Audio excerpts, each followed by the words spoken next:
Prime Minister and Minister of Finance of the Republic of Singapore, Mr. Lawrence Wong, to take the floor.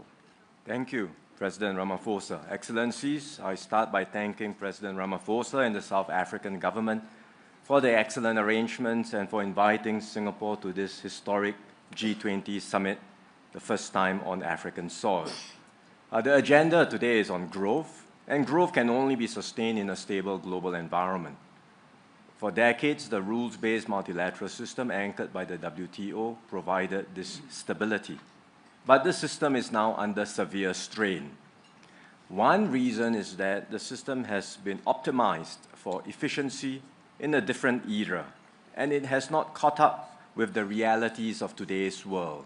Realities like digital trade, as well as the fact that interdependencies are increasingly being seen as vulnerabilities and are open to being weaponized or used as leverage in moments of dispute.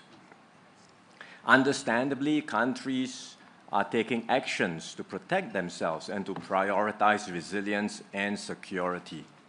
Yet, if every nation goes its own way, the global system will unravel even more quickly. And when that happens, everyone will be worse off. And the heaviest burden will fall on the developing nations.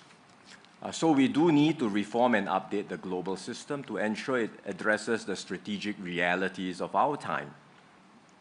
First, we must recommit to the core foundations which remain relevant today, and that means upholding international law and the norms and practices that guide state behavior. That is critical to continued peace and stability in the world. Second, we must reform the current system, be it the WTO or other global institutions. We cannot be paralyzed by old ways of doing things. We all have to get behind the urgent reforms that are needed in the WTO so that it becomes more effective and outcome-oriented. We should complement the WTO with flexible multilateral approaches, and that's why Singapore supports minilaterals and plurilaterals, which can serve as important pathfinders towards updating global rules. Third, we should build new partnerships, and as several colleagues have talked about just now, we are making progress with partnerships and dialogues between the CPTPP and ASEAN, as well as the CPTPP and the EU. In fact, 2 days ago, ministers came together and had a very productive trade and investment dialogue covering issues like trade and investment facilitation, digital trade, and supply chain resilience.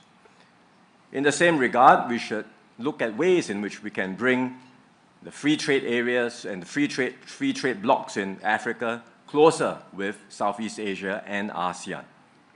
Recently, Singapore also joined with other countries like New Zealand, Switzerland, and the UAE to launch a new framework called the Future of Investment and Trade Partnership that brings together small and medium-sized economies to keep up the momentum of trade liberalization.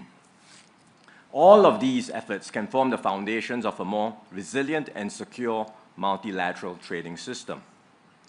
To be clear, building a new global economic architecture will require significant effort and considerable political will. Multiple efforts are already underway, as I described just now. The G20 can and should play a key leadership role in coordinating these efforts. And Singapore stands ready to do our part and work with all members towards this objective. Thank you, Chair. Thank you.